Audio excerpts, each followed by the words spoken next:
So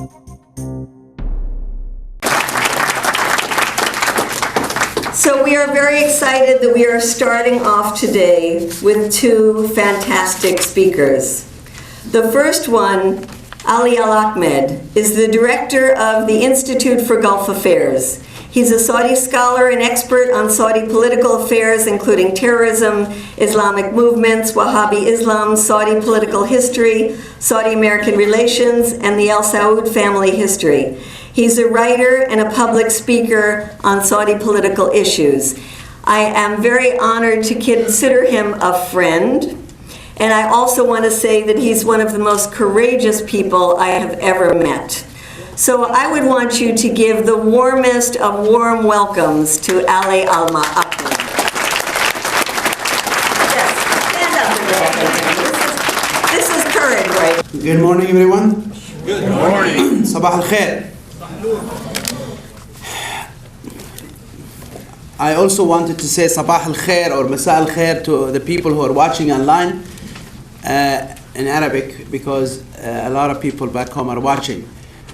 صباح مساء الخير لأبناء شعبنا الذين يشاهدون هذا البث الحي، وإن شاء الله نكون صوتا لكم جميعا.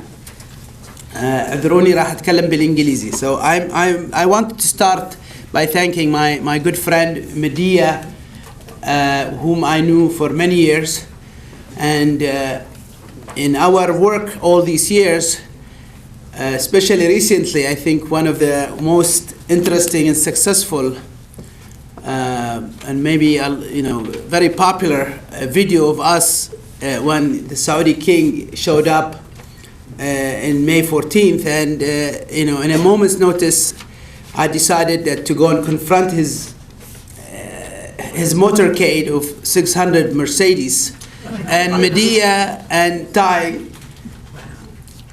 they said, yeah, we will come. And in 20 minutes, they were there in front of the Four Seasons.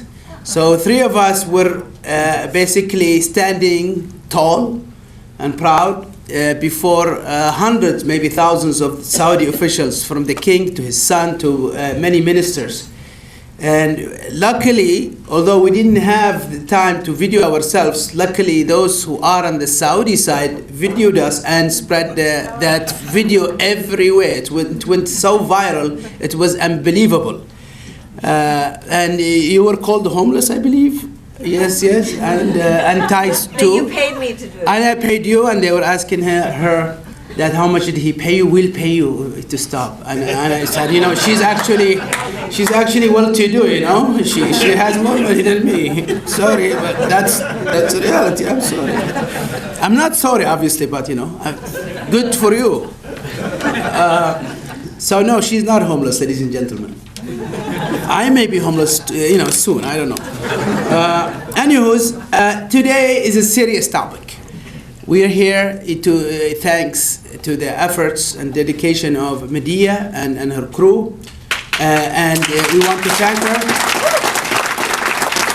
I want to thank her on behalf of our people, because this is not an easy thing to do. When I first came to Washington, nobody wanted to talk about Saudi Arabia, our allies. Until September 11, started to change. I didn't get any meetings before September 11, but after September 11, I got a lot of meetings. I got a lot of press about so many things. Unfortunately, it hasn't changed the policy, and I'll tell you why. There is a problem in the United States as a political structure, that they have supported and protected not only the Saudi monarchy, and I wanted to make sure that when we say the Saudis, we're talking about the monarchy, because there is a people there. That's our people that we are standing for. And those are our people from the south, from the center, from the north, from the east, from different backgrounds. These are our people, and we don't call these people the Saudis. The Saudis is the ruling family that has hijacked our country, hijacked our religion, and created this catastrophe, the terrorism, the extremism that has stolen and usurped our oil revenue, this massive revenue, over $15 trillion over the past 80 years, that has gone where? It has been taken, spent, and bad things not to support our people, to educate them, to build schools, to build roads, and so on. This monarchy has used the money even to take over decisions by American officials. It's unfortunate, something I call Carterism. I call Carterism, why? Because even Carter, who calls himself a human rights advocate, was used, and it continues to be used, to shield the Saudi government, the Saudi monarchy actually, from the standards. And it's unfortunate that the United States, a country built on what? On a revolution, after a revolution against an absolute monarchy. Go to the National Archives here in Washington and look at the first document.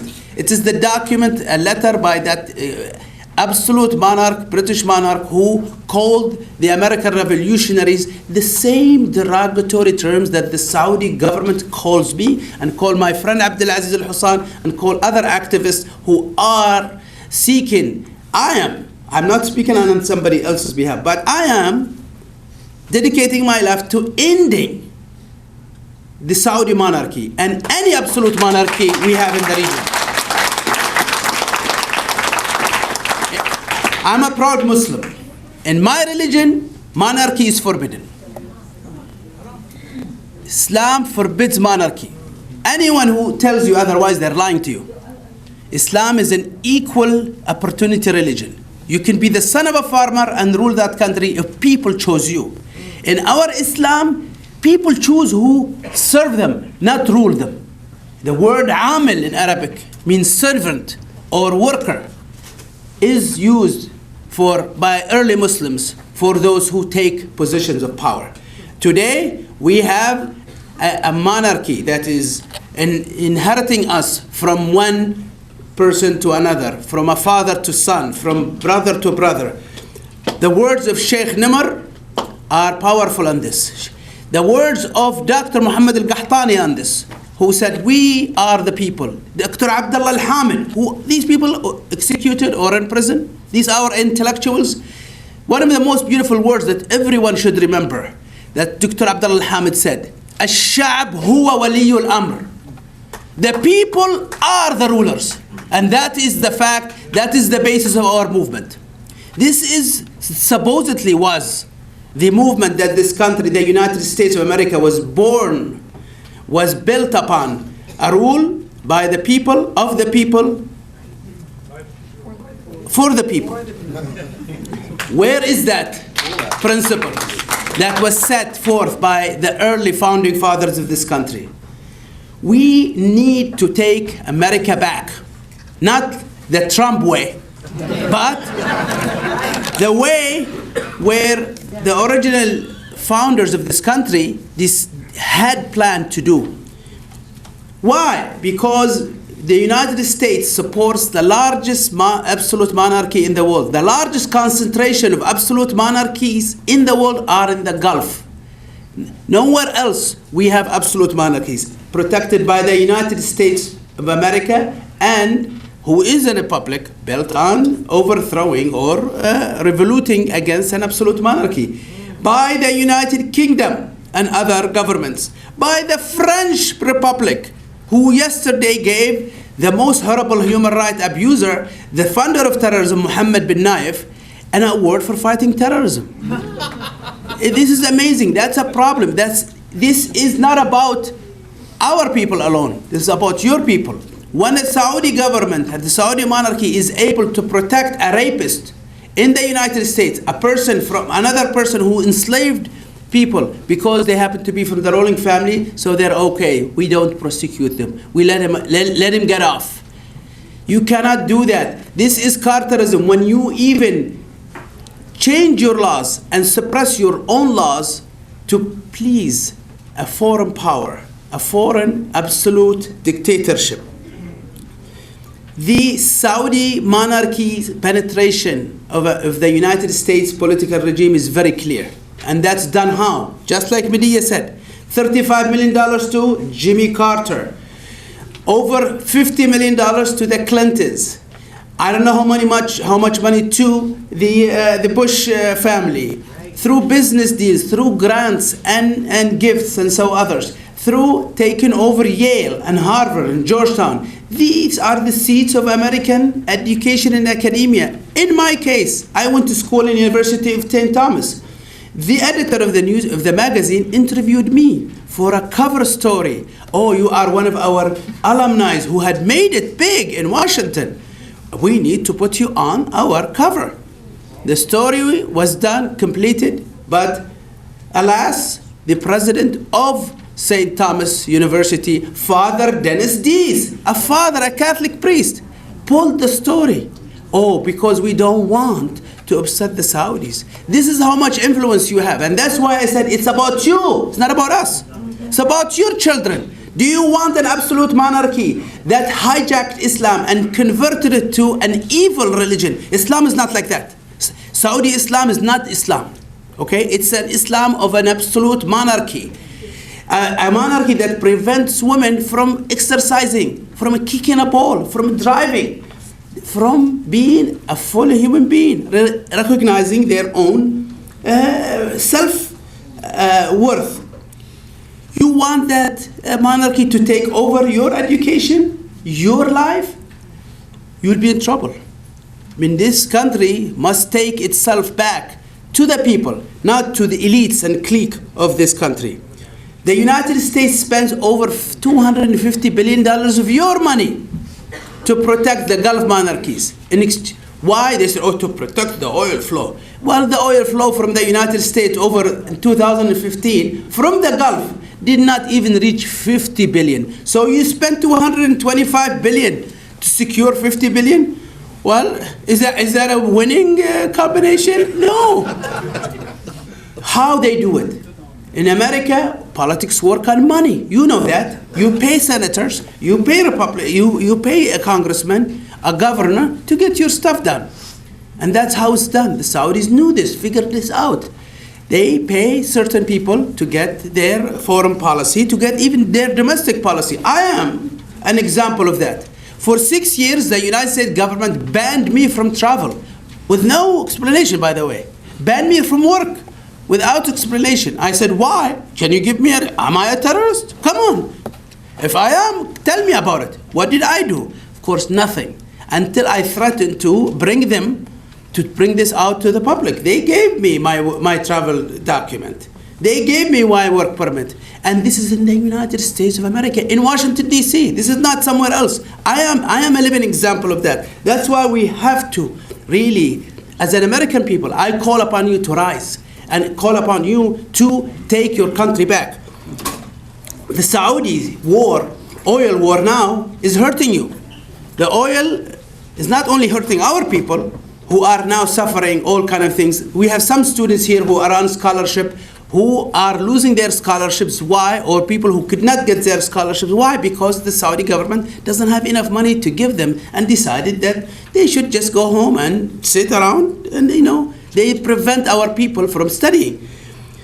But the Saudi oil war is hurting the United States. It's hurting the alternative energy. All these alternative energy companies who can make money, who can survive because the oil prices are high, now they cannot do it. So we are preventing humanity from producing an alternative to the fossil fuel option. The environment has been damaged by this. Imagine this huge problem that has been created by the Saudi monarchy, bringing the oil prices down. Many people, many Americans, many Canadians lost their jobs in these companies, oil companies that are able to produce and to hire people because the oil prices were high.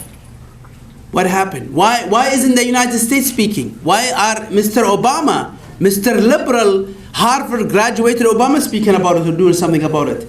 Oh, because we're selling weapons, but we are losing more money because of this Saudi war. That's why I said, we must, I don't want to take much time, but the Saudi government and monarchy support to terrorism is clear to us as people, to most of us at least, or many of us. I wouldn't say most, I would say many of us.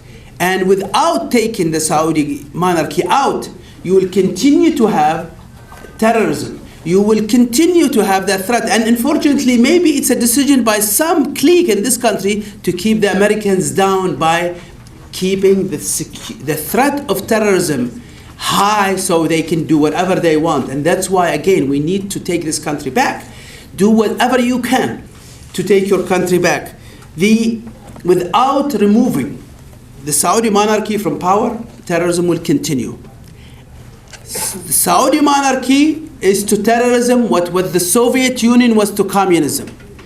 Did you hear anything about communism after the collapse of the Soviet Union? No.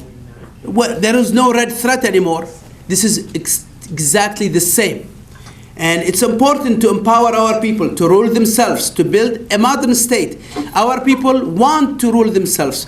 That's why we have thousands of political prisoners. We have Dr. Al-Qahtani. That's why Sheikh Nimr was executed. Many people, Abdullah Al Ahmed, Abdul Karim Al-Khudar. I can stay here and speak the names of many people. I would not be done, because we have a lot of people. And my friend Abdul Aziz Al-Hussan knows this very well because he worked in a lot of these cases. Okay? And finally, I want to conclude by saying that it's really important that you support us, because you are freer. You're allowed to speak at least. We can't do that in our country. People lost their lives just speaking out or tweeting sometimes. So removing the Saudi monarchy is our goal. We need your support any way you can. There is the coalition to end the US-Saudi alliance and SaudiUS.org. Please go there, help us. Go to the Code Pink, the Gulf Institute, to any organization that's working on that. And we are working also on kicking the Saudis out of the Olympic Committee. We have the No Women, No Play campaign. Go to their website and buy a shirt, support. We need to liberate our people from the Saudi monarchy. We need to liberate our Islam from state control, Saudi Arabia or otherwise, because Islam belongs to the people, not to any government. And that is not only good for us, for our people, but good for every single one of you, to your children, to your grandchildren. And I say thank you very much again for having me. And I apologize for taking a little bit of time, but thank you so much. Thank you again. Ma salam.